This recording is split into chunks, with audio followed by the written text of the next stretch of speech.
Welcome to Myrtle Beach, South Carolina. I'm Michael York, and this is the 63rd Annual CIADA Convention at Kingston Plantation. We're looking forward to a few days packed with education, the expo, the awards gala, and so much more. Friends and family are here because they want to have a great time at the beach. So let's go.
Yeah, so it's kind of like going to a concert. You know, they might record the concert for later, but you're here, so that's cool.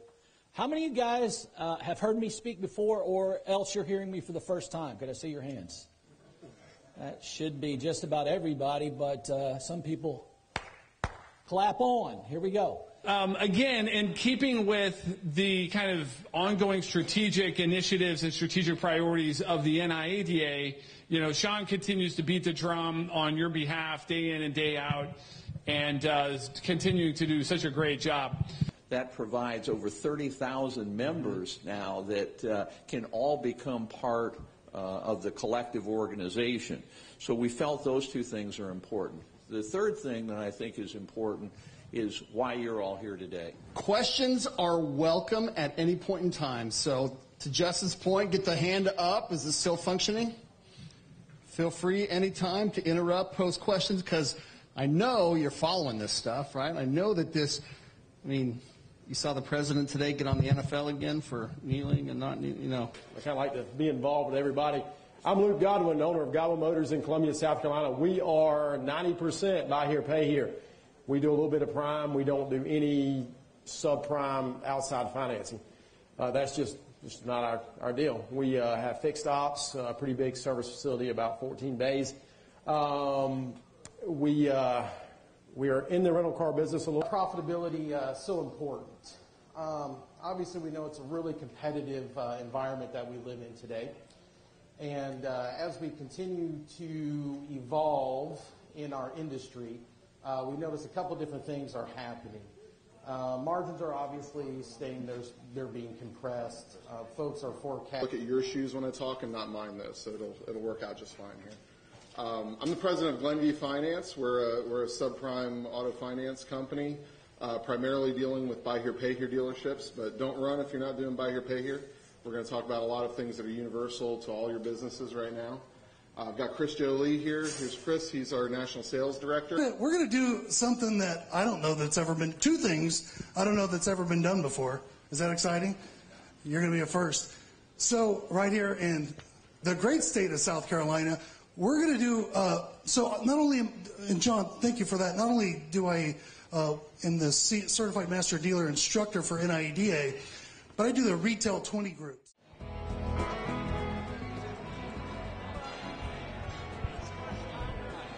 Are we having fun? Walk the plank or else.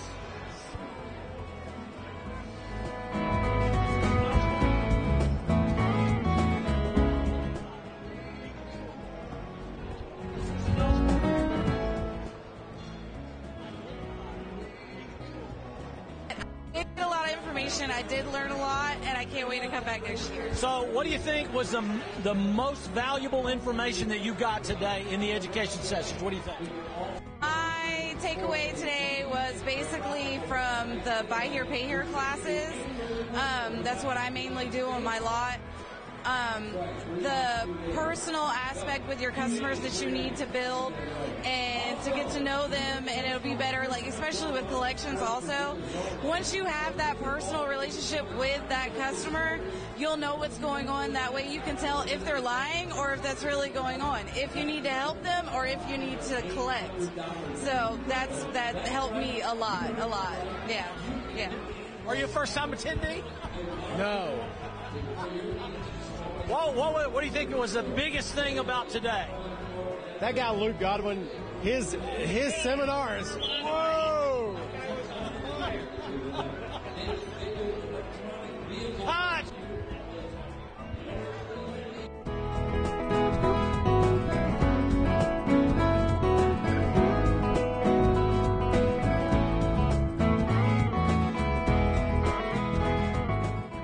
Because I've got a winner right here. Connection.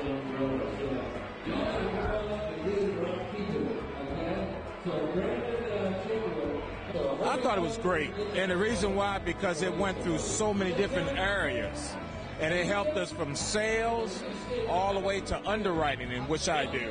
So I really appreciate that study that they have, the knowledge that they gave. I thought it was very important, very useful.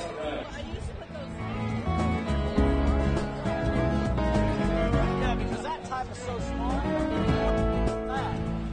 And you don't.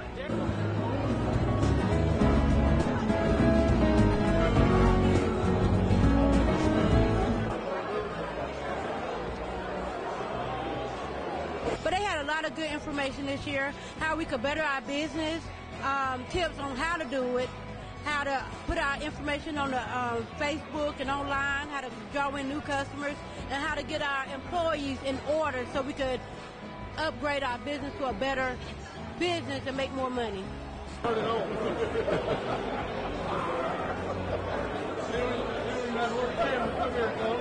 Carry on.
Hi, I'm Michael York, and I'm joined by Executive Director of the Carolinas Independent Automobile Dealers Association, Mr. John Brown. John, building the excitement up to the grand gala tonight, all the awards, and everybody's excited. Exactly. We can't wait to get this party started. We've got over 30 awards we're giving out to our dealers across both states. It's going to be a fun time tonight, and we're going to bring home the money.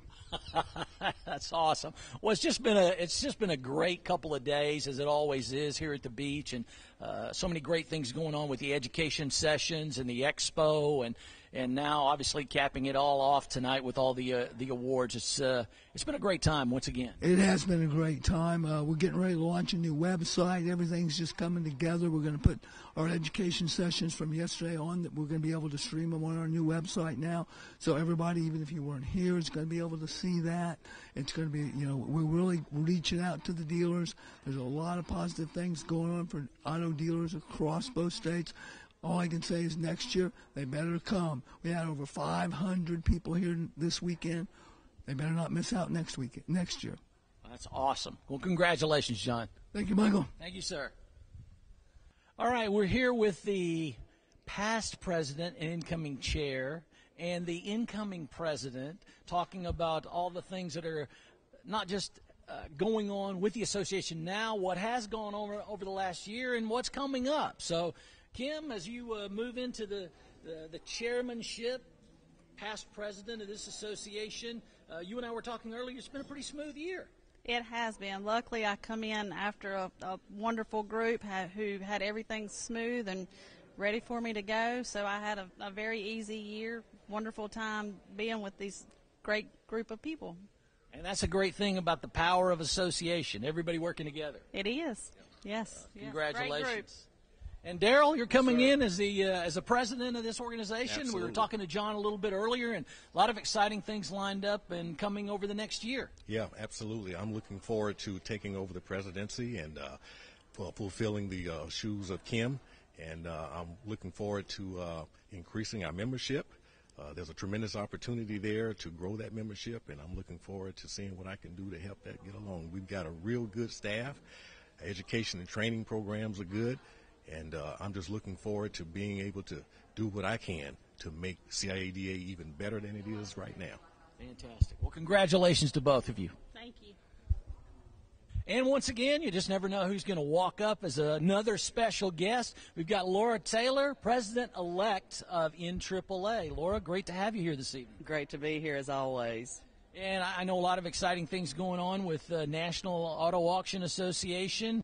And exciting news this year for the Carolinas, the World Auctioneer Championships are coming to Charleston this year. Absolutely, and we're excited. It's the National Auto Auction Ringman and Auctioneers Championship, so we're excited. They're the best of the best. I've been able to participate judging in some of those, and then Paul talked us into having it at Charleston next year, May the 10th, 2019, so we're very excited about it. We look forward to it. Fantastic. Well, congratulations. It's great to have you here this evening. Great to be here. Thank you.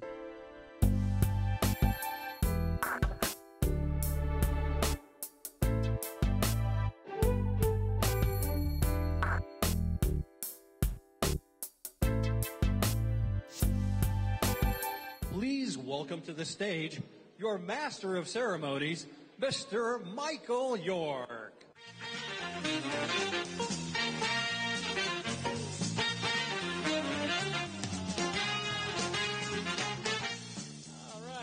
Vegas show tune there. Thank you. Each year, CIADA takes great pride in recognizing the best of the best from across the Carolinas when it comes to outstanding dealer members.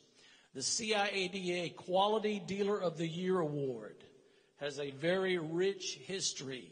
CIADA's Quality Dealer of the Year from L&H Used Cars in Wilmington, North Carolina, Mr. Frankie Bordeaux. Frankie.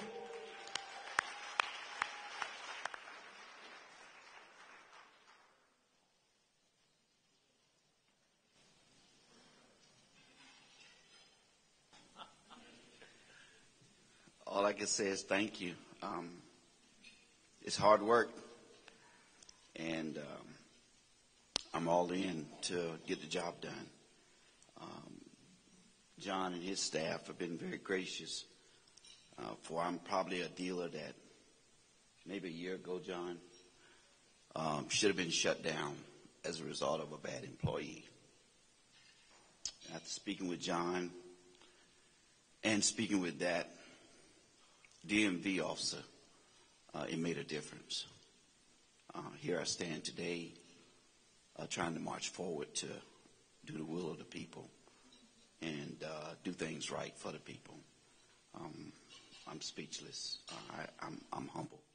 Thank you. Thank you. This year, CIADA would also like to recognize another organization who gives back in their community as well. And while they have a dealer's license, you know them better as the Charleston Auto Auction. The team at Charleston, starting with Laura Taylor, Jason Moritz, Larry Cameron, have been huge supporters of their communities as well as this association. Congratulations, Charleston Auto Auction.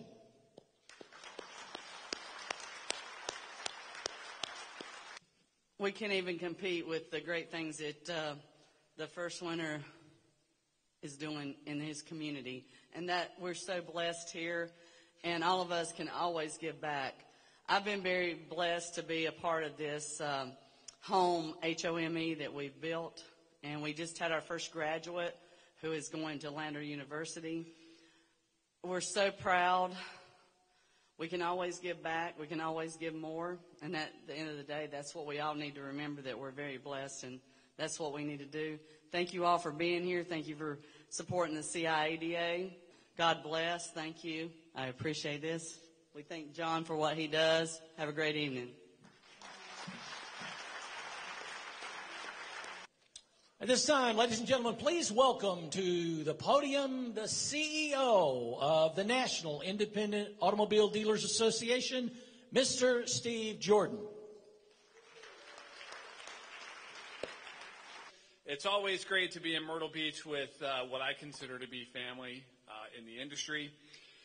But without further ado, let me just talk about membership for a second, because without membership, there would be no need for our association.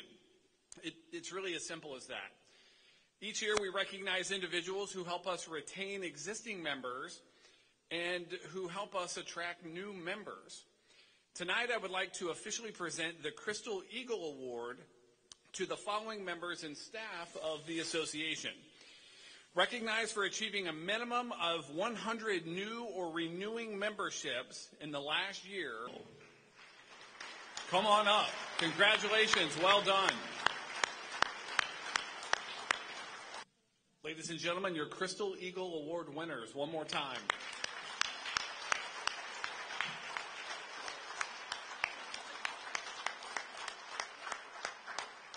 At this time, I'd like to call to the stage Lori Corey with Next Gear Capital.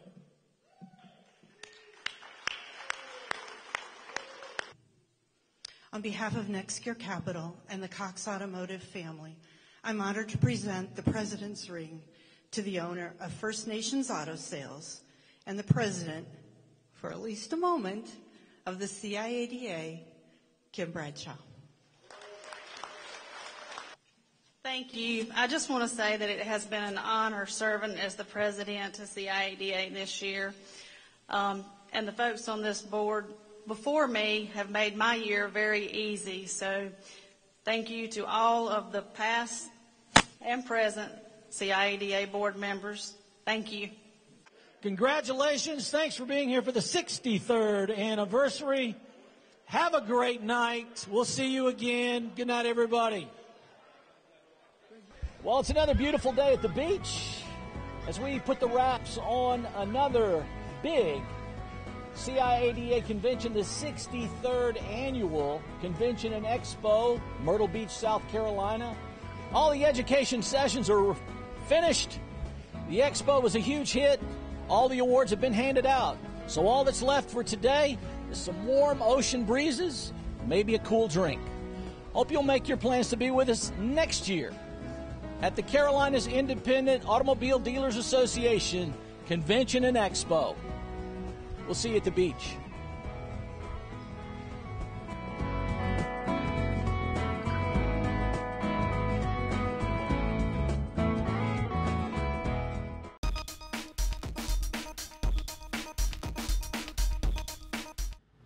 just trying to hit some of the highlights of telling you things that can help you use your time more wisely to make sure that you are getting all of your paperwork together in the most efficient way to make sure that your money's turning over, that you're keeping the DMV happy. There's just some information contained in this section regarding what to give to your customer, what to give to the tag office, what you're going to retain. Then of course you've got that checklist in the front of your notebook that tells you how long you need to retain that information. Of course you know that what constitutes the proper sale of that vehicle is going to be all of your title work and then actually delivering that customer's vehicle to the delivery to your customer. That delivery to your customer, of course, if you're doing an internet sale like we talked about earlier in the day, needs to end at the end of the paperwork process and let them handle getting that vehicle to them. There are 10 items that are needed in order to obtain a North Carolina title for a vehicle. We've listed all 10 of these. The biggest thing is going to be to make sure that you're actually getting the correct name off of the driver's license and make sure that your customer is signing their first, middle, and last as it's presented on that driver's license. We talked about the changes in the MVR1 on the title application and the joint right of survivorship that is now itemized on that, as well as the need to eliminate the 615, which is the certification for the insurance. We've talked about collecting the vehicle property tax and the highway use tax. For the title work, this is just telling you the information that needs to be included in that, and of course it's talking about the odometer reading if it's 10 years or newer, and as we talked about earlier in the day, they are trying to move that to 20 years, and of course we'll keep you advised if that changes, but at this point it has not. And then of course we talked about states that are notary states versus not, and of course North Carolina is a notary state for the title work, and these items are going to require notarization on the title work. When you go to your tag office, these are things that you're already taking, but if you're a newer dealer, or depending on how many deals you do or who the personnel is at your dealership that does this title work and how long they may have been with you, this is just some good general information and checklist that you may want to pass along to your title clerk as far as what goes to the tag office, the forms that need to go, whether or not they need to be notarized, as well as what to give to your customer. And we do have additional forms. This is just the bare minimum of what's required by the state of North Carolina. But if you've got any concerns with some of the additional forms, we offer those as well. We're going to talk about some goodwill forms and some spot delivery forms and things like that as well. The inspection receipt has gotten to be a little bit more important now since they have opened up the opportunity for you to be able to take a vehicle inspected from another dealer and offer that vehicle to sell for your customer. You want to make sure that you're getting that receipt as well if you're taking that from another dealer. This of course is just the information that you have involving a wholesale deal, and I know that most of you guys are doing retail deals, but we got a lot of you that are selling to dealers.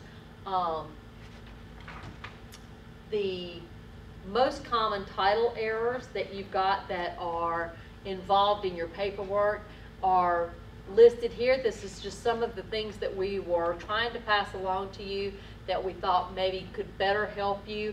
But like I said, using the customer's full name or exactly how it's titled or having them sign in that manner. The odometer readings are just a big deal at this point. Making sure that as you're taking title work from the auctions, that you are getting all of the title works that pertain to that particular vehicle, that you're checking those VIN numbers, that you're checking those odometer statements across the board, and making sure that all of the paperwork is together as it should be when you get it from the sale. On your bill of sale, these are just some of the most common errors there, which is going to be the failure to include those dock fees and the fees on that bill of sale, or charging the incorrect highway use tax As far as the forms go, these are some of the errors that we have found most common from the DMV that we've just noted to bring to your attention. As far as the liens, we've talked about the dates and the importance of those dates of getting your liens recorded and the time frame that you need to get them done in order to protect your assets for the lien holder, whether that's you or whether that's someone else. As far as the work assembly, that just refers to the information that you're taking to the tag office. You know, we've had a lot of turnover with some tag offices in certain areas, and especially some dealers that we have had taken to newer tag offices that have newer personnel that are struggling, of course, with a lot of paperwork that's coming at them. So we just put this in there as a refresher to tell you, you know, for instance, paperclip all your title work together, don't staple that title work in exactly what you need to send to them in the order that you need to send it in, and it'll make all of that flow just much easier for you. The bill of sale, the copies of the driver's licenses, the reassignments, the MVR2s are becoming more important to make sure that you're taking current documents to your tag office to make sure that you're getting your reassignments done. We want to remind you, if you're getting tags for weighted tags for your customers, to make sure that you're letting them tell you what weight they need. The last thing that you need when you take tag work to the DMV and get a weighted tag for a customer that you've sold a truck to is for them to be stopped and the weight of the tag limits be questioned. So you want your make sure that when you're doing weighted tags that your customer is telling you what they need and processing what they're requesting that you process. The DMV is now pulling criminal history checks both on you as a dealer upon the renewal of your dealer's license as well as your salespeople. And that's something that is a newer change in that may have taken place since you last renewed your dealer's license. So you want to make sure you know that when you got your bond, they pulled a criminal history check on you at that point in time. So yours is probably not the concern, but it may be more so now about your salespeople. So you want to make sure that you're having those discussions with your salespeople and you're aware of that throughout your hiring practices, that you are aware of what their criminal backgrounds are. If they have ever been found guilty of a felony for moral turpitude that involves any type of embezzlement, things like that, those things could come into play. The application for the salesman's license is somewhat misleading because it sometimes is interpreted as if the felony is over 5 years old, that it's irrelevant. And that's not true. It depends on what type of the felony that is. And if it involves some of those felony violations, you may see that come back to you on the renewal of your dealer's license. So I don't know if you've got bigger or smaller dealerships and how many salespeople you may have employed there, but just keep that in the back of your mind, that may be a discussion that you need to have with your current sales folks to know that there are any issues there or in your hiring practices going forward.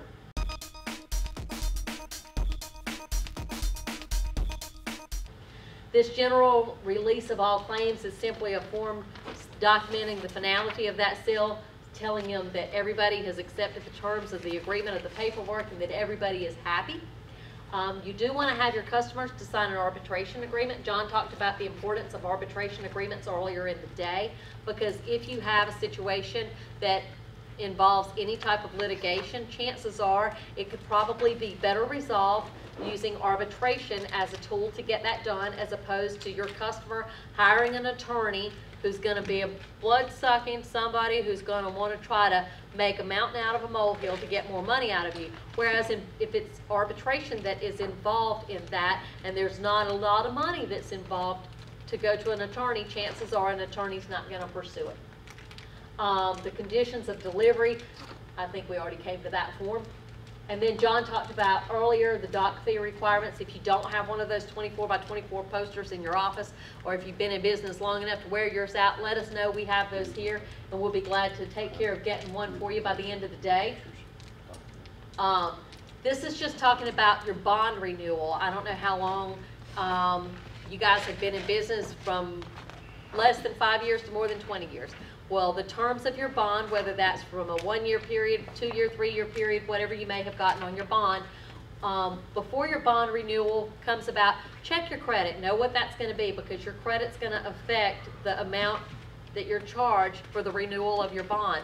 And if you happen to have any claims against your bond, make sure that you're getting those resolved before your bond actually is due for renewal. You want to make sure that you've gotten any kind of claims settled and that they've already been taken care of before that happens. As far as privacy notices, we talked about those earlier in the day. You want to make sure that you're keeping your customers' information private and secure. You want to make sure that you've got a written security policy in place about how you safeguard your customers'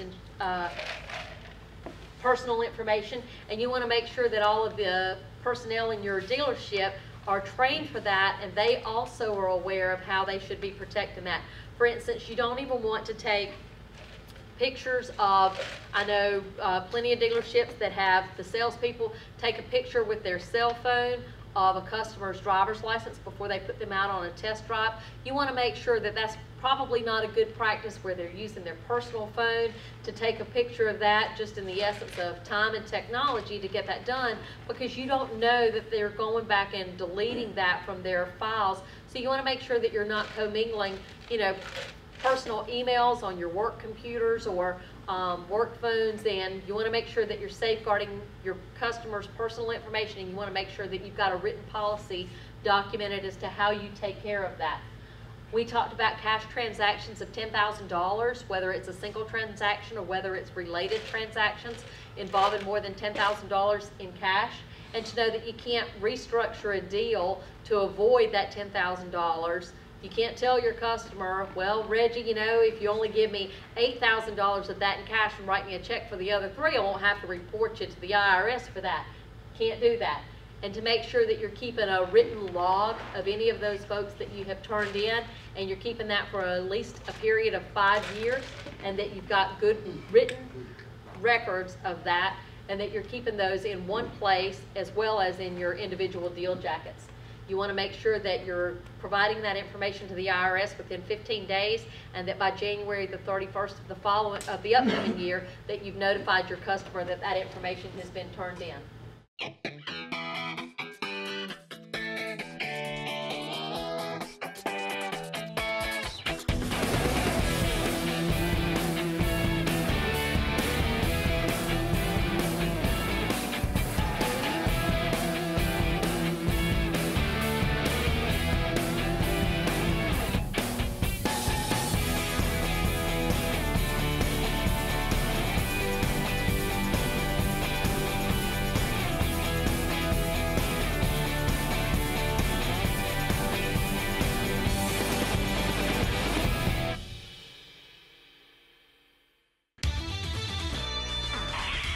Going somewhere?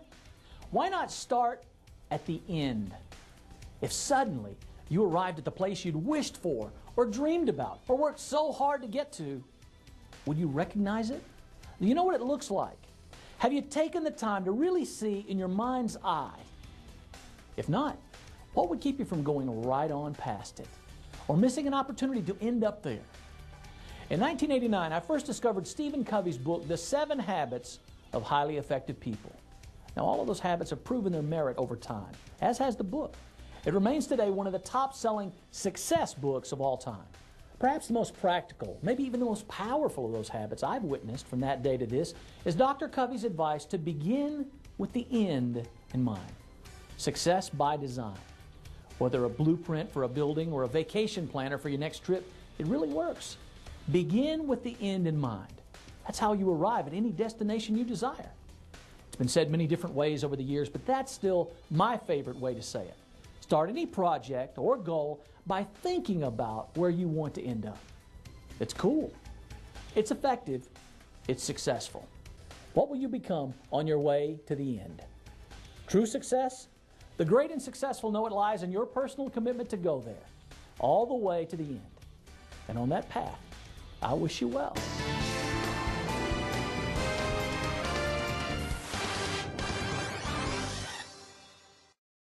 I would like to welcome you all to the 2018 North Carolina Title Seminar, and it is a presentation with ComSoft and the CIADA. And like Squeaky said, I am a proud employee of the ComSoft unit, and also we are a member of the CIADA also.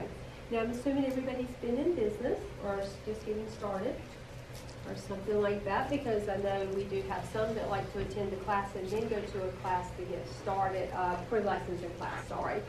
So, ComSoft is an association, like I said, with the CIADA. Like Squeaky said, my name is Rebecca Driver, and I will be conducting your seminar today. I retired from the North Carolina Division of Motor Vehicles last year with a little over 30 years of service. I retired April of 2017. I stayed retired for about 2.5 months. Could not stand it any longer. You can only go to Walmart so much. You can only go to Food Line so much, because when you start buying cat food, because I have cats at home, and dog food, people start thinking you're crazy. So I called Chip, and we had met when I worked at DMV, and it was really nice that I was able to do that, to be able at DMV to find so many resourceful information and to meet such great people. And I was able to get with Chip, and he gladly accepted me on as a family member and as an employee, so I really appreciate that. I've been there since July, so I've been working with them. And also with the Division of Motor Vehicles, the last 7 years of training, of service there, I've actually worked with the registration section the entire time I was there. And I actually, the last 7 years, I was a trainer and tester with the system. I actually tested the system when they changed things, or legislation changes, or DMV changes come into effect, and actually tested the system to make sure it worked properly. And also, I trained new employees, new license plate agencies, and also went to license plate agencies to help run them when they were shut down or needed assistance also. So that's where my experience comes from the title classes, because I actually taught title classes. That was my main objective there, along with for hiring RP classes. I had specialty in that. Also, before that, I worked at the help desk. If any of you's gone into a license plate agency, which I'm sure you have, you've actually gone to the license plate agency and they had to call the help desk. I actually worked at the help desk for a little over 12 years. And I actually helped them with title questions and computer issues and items like that. Before that, I worked in the personalized plate department, so you'll hear me talk about personalized plates. So, because I was very, very attached to my personalized plate, like most people are, and I'm sure in the car business, y'all have found that when you start transferring plates or trying to issue plates. So you'll find that people are very attached to their special plates and their personalized plates. So, and like I said, now I work with ComSoft. I actually go out and promote ComSoft at the pre-licensing classes, and I also train the new system for new employees train employees on the system there. So that's my goal, or my employment at ComSoft. The purpose of this presentation is to provide you with the necessary information to assist you in properly completing documents required for titling and registering vehicles in North Carolina. Today, I hope you learned something new, or at least validate what you've learned today.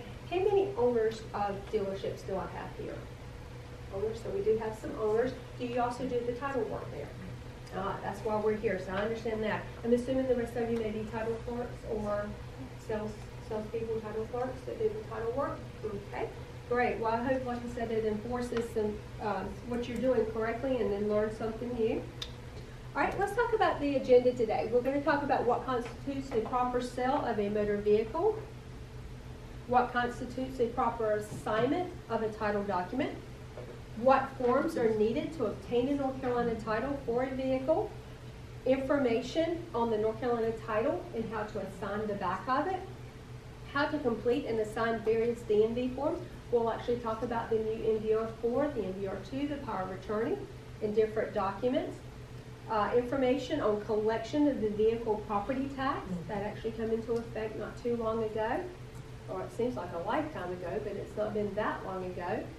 Information on the electronic lien and title program, and I actually worked on both of those projects at DMV. I was actually the lead trainer or tester with the electronic lien and title program. And I actually did additional seminars for the CIADA while I was at DMV to assist dealers that were in business that were becoming, or that were already buy here, pay here, that it affected them. So we will be talking about that. We'll be also talking about common titling errors. What can the license plate agency will actually reject the work for at the local license agency. Proper order of document assembly. I know you're probably thinking, why does it matter how I send my work into DMV? It does make a big difference. It helps you, but it also helps them too. And of course, you know, when you go in, they're busy and everything, so we want to make sure that we make it easy on them also. And then we'll talk about the required contents of a vehicle dealer file, what license and theft requires, and then additional information that should be in there.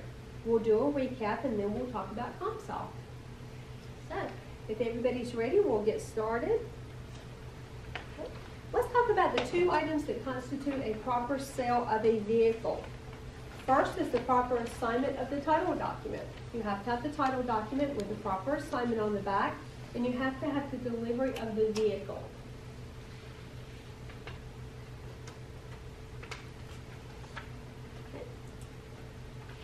Next is the 6 items that constitute a proper assignment of a title document: the purchaser's name and address, the date that the vehicle is sold, or the date that the vehicle is delivered to the new purchaser, and this could be an out-of-state customer and not taking possession of the vehicle yet. And remember that when you sell a vehicle to an out-of-state customer, once it's sold, you can't use your dealer plate. So you would need to have that. And it's not recommended to make transportation arrangements for them. Let them make their own transportation arrangements, because once that vehicle's sold, it's no longer your responsibility, and you don't want to hold that responsibility for them. So the third item is the seller's signature, releasing their interest in the vehicle. 4th is the odometer reading. 5 is the notarization. And whose signature is being notarized here? The seller's. That is correct. Thank you. And the 6th item is any damage to the vehicle is required to be disclosed to the buyer. Now, which item could be possibly omitted and why in these 6 items that constitute a proper assignment? The odometer. Because the odometer, if the vehicle is 10 years older, trailers, heavy-duty vehicles, heavy-duty vehicles that are over 16,000 gross vehicle weight ratio, you can actually eliminate the odometer, because at that point it would be exempt from odometer reading. So, and that, of course, are the 3 items: the 10 years or older, trailers or heavy-duty vehicles over 16,000 gross vehicle weight ratio. And of course, when you take in your paperwork, this is what DMV is checking for when you submit your title work to them. You have your purchaser's name and their address, the date the vehicle is sold, or the date that the vehicle is delivered to the new purchaser, the seller's signature, the odometer reading, the notarization, and of course we're notarizing the seller's signature, and any damage to the vehicle. Excuse me. Excuse me. What yes. weight class was that again? For the gross vehicle weight For the ratio, odometer? Yes. the heavy duty is 16,000 pounds. 16,000, yes. 16 and 3 zeros. I have a tendency to get that incorrect, so. And of course, 10 years older, and trailers. And I understand that may be in the works of being changed, but right now that's where it stands at. All right, let's talk about the 10 items needed to obtain a North Carolina title for a vehicle. Once you have your proper assignment, your 6 items that constitute the proper assignment, now you have the 10 items needed to obtain a North Carolina title for a vehicle. First, of course, is your proper assignment of the title document. Without that, you cannot sell the vehicle. 2, you have the odometer disclosure statement, which is included in with the odometer rating. You have your bill of sale or your buyer's order. BM 01, the North Carolina title application completed in full, and we'll actually go over one of those a little bit later on in the slide so you can see exactly how it should be completed. Registration fees, whether it be the license plate fee that you're issuing a new plate, or a transfer plate fee. You have your North Carolina title fees, your highway use tax, which is 3% of the purchase price, less any trade-in, plus stock fee, and that is 3% of that combined total. You have your vehicle property tax, or the limited registration plate, and we'll actually talk about that a little bit more in detail also. Most of the time with dealers, though, you're actually going to issue a limited registration plate. You're not going to collect the vehicle property taxes if you're issuing a new plate. I don't think many of you do. That's what I thought, yeah. And it was actually designed for you guys to do that, so I think it helped a lot, because it can be very tricky trying to figure out that vehicle property taxes with the address, especially if somebody doesn't know where they live. It's amazing, you know. You go there and they give you a post office box. Okay, honey, you don't live in the post office box. So it can be, and I'll say this, but I see everybody nodding and laughing. It's, you know, kind of difficult sometimes. So I always suggest to do the limited registration plate unless the customer, you know, requests it, and that's not normally going to happen. So then we talk about the proper identification, either a valid North Carolina driver's license or ID, or an NVR 614 and an out-of-state driver's license. And of course, that's for like your snowbirds, your military, your college students. You would use the 614. Normally, you're going to have a North Carolina driver's license, though. And then, of course, the vehicle has to have a current North Carolina inspection. And of course, you have to have that done before it can be offered for sale, too. Yes, sir? Exactly the 614? The 614 is the, oh shoot, off the top of my head, I cannot remember the actual name of it, but it's actually when you have a out-of-state customer. They have, well, I call them snowbirds. They live in New York for 6 months, they live here for 6 months, and then what happens is they're actually wanting to register their vehicle here in North Carolina and not New York. So they're going to provide you an out-of-state driver's license, and then they're going to complete the 614. It's an affidavit stating that they are basically a snowbird, a military individual, or a college student is what you would need those. And I'll get the proper heading for you just to make sure you have that information. Because off the top of my head, just as soon as you asked what the name of it was, it flew right out of my head. I can remember the numbers sometimes better than I can the actual heading for them. So, but I'll actually get that for you. Any other questions? Thanks for the questions. Good questions here. Okay.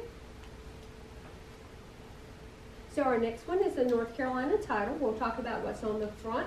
And this is in page 5 of your forms. It's a little bit easier to read.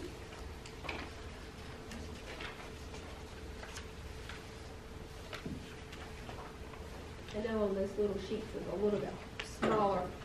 So there are 2 sections to the title, the top and the bottom. At the top you have the vehicle description section. You have the VIN, the year, make, body style, the title number, which is the current title number that's actually listed into the system, the title issue date, and the previous title number. Sometimes you'll receive a title that will not have a previous title number. It's okay. That means that the vehicle was either titled from an out-of-state title or it was titled from an MCO. For this example, we actually put everything on there so you would have all the examples on there. This one was actually titled in North Carolina, and then the original customer from the previous title number sold it to our customer that is on the front of this title. So that's why you'll have a previous title number. And of course, if it's out of state or an MCO, that section will actually be left blank. We also have the title mailed to. It shows at the top, Mayberry Security Bank, and if anybody is familiar with the ELT, is anybody here buy here, pay here? Okay, so we do have one back, so you're familiar with the ELT, so I don't want to speak overturned, but I want to make sure everybody understands. This is before, this title was actually printed before ELT, and the titles were actually printed, and we'll actually go over the ELT a little bit more, so I don't want to confuse anybody. But this is basically an older title. Is the reason I produced it that way so that you can see everything that's on there. If there was a lien on the title, of course the title is always mailed to the lien holder. That was the way it originally was before the ELT come up. Had this not been a lien on here, it would have been mailed to the actual owner of the vehicle, and it would have shown the same information in the mail to section. So, of course, this does have a lien to it with Mayberry Security Bank. It does show the date of the lien, and it does have a lien release. So this was actually, they either produced the title or they actually had the title prior to ELT. Okay. So we have all the information on there. The owner's section, and I always get this one backwards. Oh, there we go. Owner's name and address is Gomer Oil Powell, and it does show the address. And if there is additional owners there, it will actually show 2 on there. At the bottom, we do have the lien information that I talked about. It does hold 4 liens here. If there are additional liens on the title, it will actually state down here. How many liens can you have on a title? You can have up to 6 liens. But if you're the lien holder, which one do you want to be? First. Exactly, because they're the only ones that can repossess it. The other ones are just going to get a letter in the mail stating they're not going to have anything. But if there is additional lien, and that's just additional information that I like to give out because it is fascinating. My whole time that I worked at DMV, I only saw 1 title with 6 liens on it. So it is interesting to see that. And of course, a lien release is required. If the lien is not released here, you do have to have a separate lien release or a repossession form if the vehicle is being repossessed.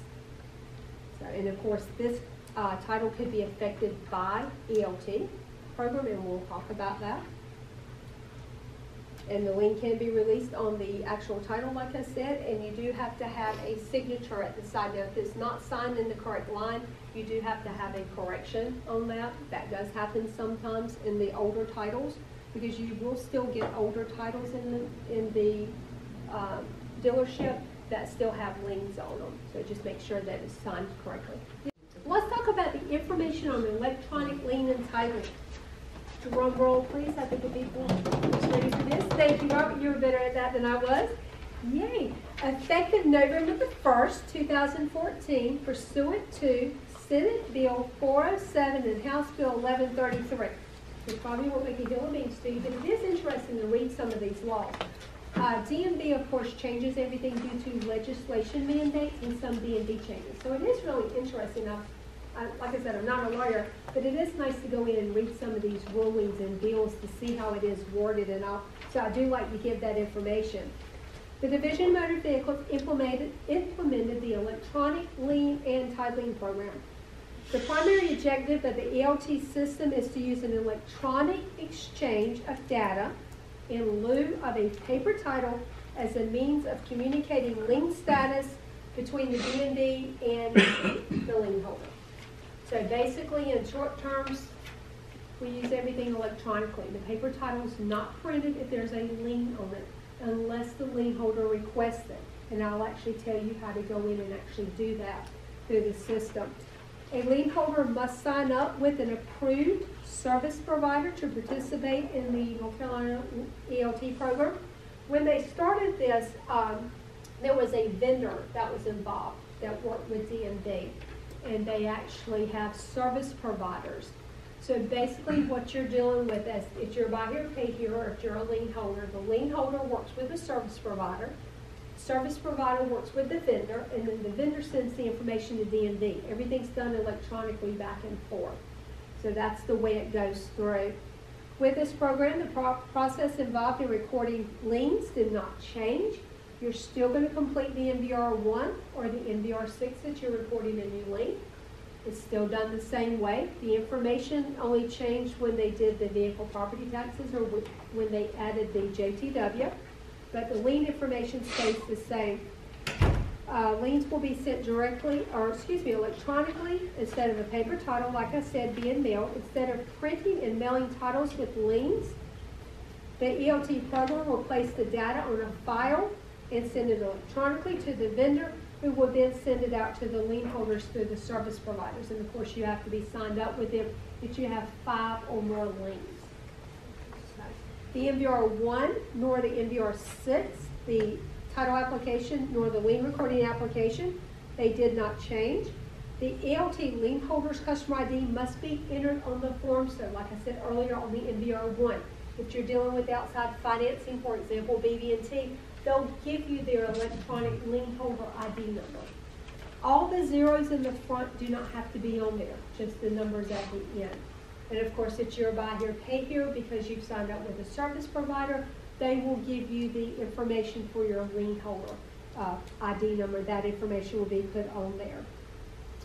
Of course, the process for paper titles did not change. They're still handled the same way.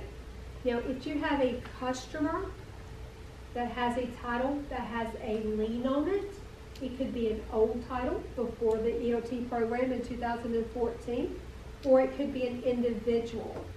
Any individual, of course, under 5 can still hold liens too. Anything under 5, if you have a customer that has 4 kids, they have a lien on each one of the kids' titles. They can be a lien holder, of course, on a title. It would be in an individual's name. So you're still going to see them with the information on there, but you won't see them as much. Okay, the next slide here. This program is mandatory for all lien holders who conduct at least 5 transactions annually. This became effective July the 1st, 2016. The 5 transactions are counted by fiscal year. Example, 7/1/2017 to 6/30/2018. And that's DMV's fiscal year. And that will not affect you as much. A warning letter is sent out when a lien holder has 3 and 4 liens recorded, and they are not in compliance with the ELT program. So the DMV system, through the ID number, tracks the liens. And the system automatically lets the customer know that if they reach 3 and 4, that they are getting close to the maximum 5 liens and they have to have a service provider. The warning letter will advise that the limit of 4 liens recordings is approaching and that participation in the ELT will be mandatory on the 5th lien. So that means the first 4 lien titles you're going to get with a lien on it. The 5th one is that title's not going to print, you're not going to receive any notifications in the mail any longer. A max paper lien letter is sent out when the lien holder reaches the 5, you will get a notification, you'll get the max paper lien at 5. At that point, you won't receive a title or notification, and that you're not in compliance with the lien holder. So 1 for 4, you're going to get a letter, you're going to get your title. At the 5th lien, you're going to get a letter, but you're not going to get your title, and you're not going to get any electronic notification or anything. They will also be on the bottom of those letters if this comes up, the information how to contact the service providers and how to contact the vendor to get a service provider. I actually got that letter. Oh, where you at, 3 or 4? 4. 4. So at 5, you're going to get a max paper lien telling you're not in compliance. I'm good now, but before I did this, my real estate company was getting. Oh, good. Okay. I put lien on everything. Okay. Oh, okay. That makes sense. Protecting yourself. I totally understand that. So we have had experience of the liens in the mail, the compliance letters. So it lets you know, and it did have the information at the bottom with that. Okay. Thank you for sharing that with us. So you're in compliance still. You're the service provider. There you go. So you won't get any more letters and you'll still get your title. So that's a good thing. So it doesn't just affect dealers. It affects other lien holders also. So everybody has to comply if you're a lien holder. So thank you for sharing that. All right. So our next one is information, of course, on electronic lien and title. We're going to talk about lien releases. Lien releases by participating ELT program lien holders will be sent from the lien holder through their ELT service provider directly to the DMV system. So basically, if you're signed up with a service provider to release a lien off of a title, you send it electronically. That information goes through batch overnight, a little bit too much information, but it is done overnight. And it lets DMV know that that lien needs to be released. The next day, after the batch is run, that title is mailed to either the owner or a mail-to address. And that mail-to address is very important as dealers taking in titles or trade-ins, if you're paying off the lien, you want to make sure that your dealership's address is added to that system as a mail-to address by that lien holder, if it is an electronic title. So be sure that when you contact as a dealer that lien holder that you're paying off the lien for, ask them if they're electronic, and they all should be, because I'm sure they're doing more than 5. And at that point, let them know that, of course, you're paying off the lien, you need the title mailed to you.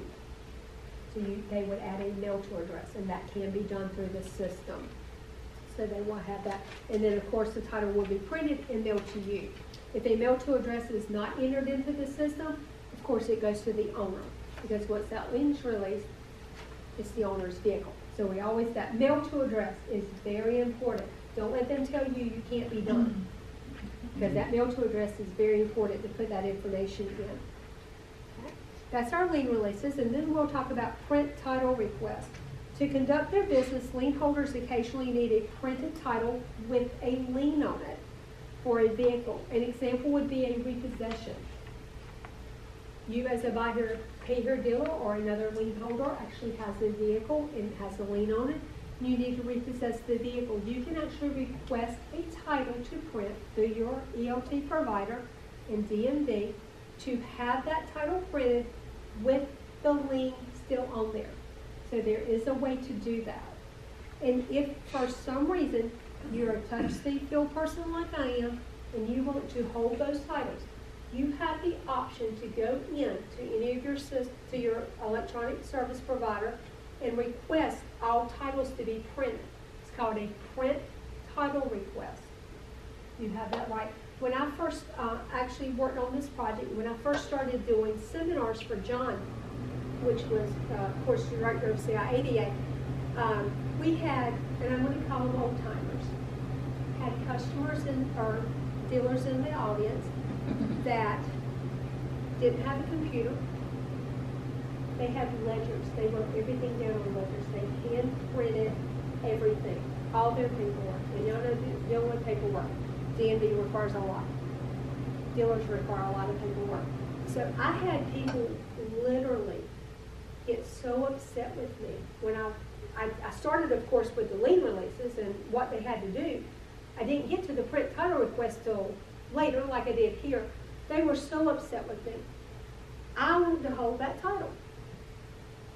The whole purpose of creating the electronic lien program, or a lot of the purpose, was for storage. BB&T, can you imagine how many titles they hold, or they used to hold before electronic liens come out? Housing facilities for liens. If something was to happen to that, can you only imagine what they would have to recreate? I cannot even comprehend what they would have to create on all those titles that was being housed. Also, the lost titles. We talked about the lost title form, the MBR4 duplicate title application. That was to eliminate that need too. But these old timers, as I call them, they actually had to go out and buy computers. They had to actually hire somebody to run the computers because they didn't have time for that. They didn't know how to do it. So they actually were wanting to know how they could hold that title. And I totally understand that. If you have a used car dealership, been in business for 30 years, that's what you're used to. That's what you want to do. So this feature was actually added into the system through the ELT program that they can actually print their titles. They still had to go through the electronic system. They still had to do it through their service provider, but they could hold that title. After I told them that, I had some little men off my back. They were very happy then because they could hold and smell and see that title. So there is a way to do that. Just because I use repos as an example doesn't mean you have to repo the vehicle just to hold that title with that lien in there. Now, once that title is printed and it has your lien information on it or the lien holder's information on it, that lien should be released on the title, just like in our very first example on the North Carolina title. So that doesn't change. Because remember, the information printed title didn't change. We still have to have a lien release or a separate lien release. Now, of course, if you are repossessing the vehicle, you're not going to release the lien. Do not release the lien if you repossess the vehicle. Write repo or MBR3 on there. That lets DMV know that the vehicle's being repossessed, They're not looking for a lien release in there, but they're looking for repossession documents.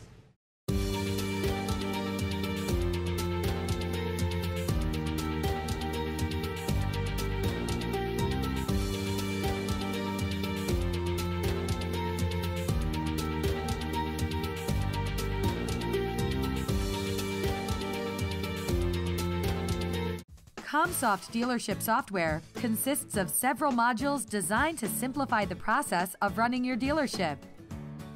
Check for outstanding recalls, enter repairs, and print buyer's guides and window stickers. Schedule appointments, print test drive agreements, and arrange financing. Subscribe with our third-party partners and eliminate double entry. Optionally integrate with QuickBooks. Track and apply payments to in-house deals. Management reports customizable for your specific needs. Compliance tools assist with both state and federal regulations. Compute payments and process all deal paperwork for any deal type. ComSoft can provide your dealership with an integrated website to ensure customers can view your inventory 24/7. And ComSoft can export your inventory to third-party marketplaces to give you maximum exposure. No better software, no better support. ComSoft.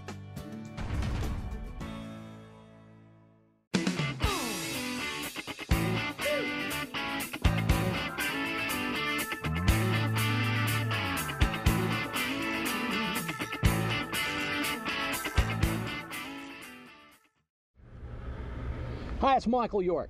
Welcome to Driving Business. Today we're taking it to the streets to ask your potential buyers what's the one most important thing they're looking for when they buy their next vehicle. Let's see what they have to say.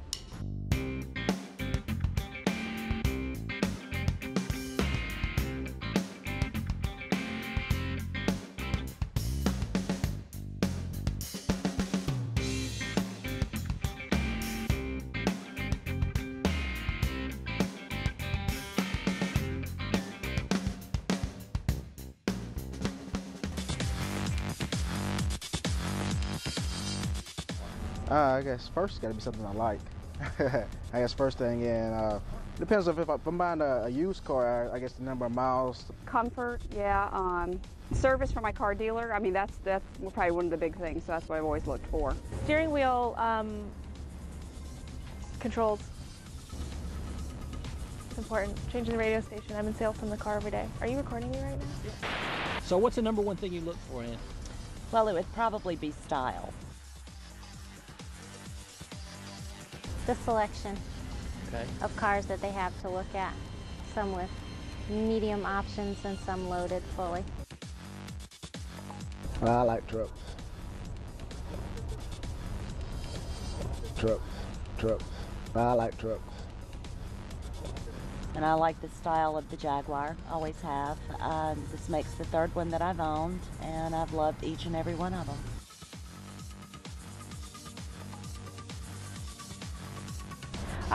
Yeah, it's important, you know. It's not the most important thing.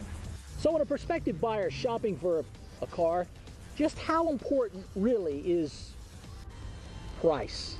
How important would price be when you're shopping for a car? Not as important probably as the other. Price is not the most important thing. It's not to me. It's not to me. I know it is to some people, but it's not to me.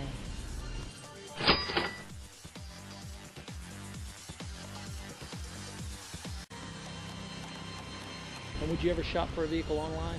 Oh, absolutely. The last 3 cars I bought online. Really? Mm-hmm. Wow. Yep. Cool. I will not walk onto the car lot without knowing all the facts first. I personally think shopping for cars is the absolute worst thing in the world to have to do. So that's the story from here. Just remember, the next time a customer or a prospective buyer walks onto your lot, chances are pretty good. Number one, they're looking for something other than price, or at least before they look at price. Number two, they're educated. They've done their homework. They know what they're looking for, at least to a certain degree. Confirm that. let them know they're making an excellent choice, and it's obvious to you they've done their homework. It'll pay off in a big way. For Driving Business, I'm Michael York.